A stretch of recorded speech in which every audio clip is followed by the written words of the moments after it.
Paris অলিম্পিক্সে পদক জেতার পাশাপাশি 3টি নজির গড়েছেন মনু ভাকের।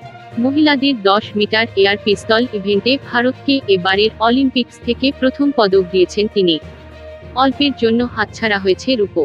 অলিম্পিক্সে ভারতের প্রথম মহিলা শুটার হিসাবে পদক জিতেছেন মনু। ভারতীয় শুটিংয়ে ইতিহাস তৈরি করেছেন হরিয়ানার 22 বছরের তরুণী। একই সঙ্গে অলিম্পিক্স শুটিংয়ে 12 বছরের পদক খরা কাটালেন। 2012 সালের লন্ডন অলিম্পিক্সে ব্রোঞ্জ জিতেছিলেন গগন নারাং। তারপর কোনো ভারতীয় শুটার 2016 সালে রিও এবং 2020 সালের টোকিও অলিম্পিক্সে পদক জিততে পারেননি। এবার প্যারিসে মনু আবার পদক জিতলেন। ভারতের পঞ্চম শুটার হিসাবে অলিম্পিক্সে পদক পেলেন মনু। তার আগে পদক জিতেছেন রাজ্যবর্ধন সিংহ রাঠৌর, অভিনব বিন্দ্রা, বিজয় কুমার এবং গগন।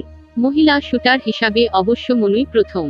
রবিবার মাত্র 0.1 পয়েন্টের জন্য রূপোর পদক হাতছাড়া হয় মনুর। তার লড়াই শেষ হয় 221.7 স্কোরে।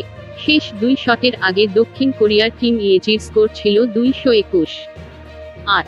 ফলে 0.1 স্কোরের ব্যবধানে পিছিয়ে যাওয়ায় ব্রোঞ্জ পেলেন মনু। তবু ভারতীয় শুটিংয়ে নতুন ইতিহাস তৈরি করলেন তিনি। Thank you so much for watching our videos. Please do like, share and subscribe our channel.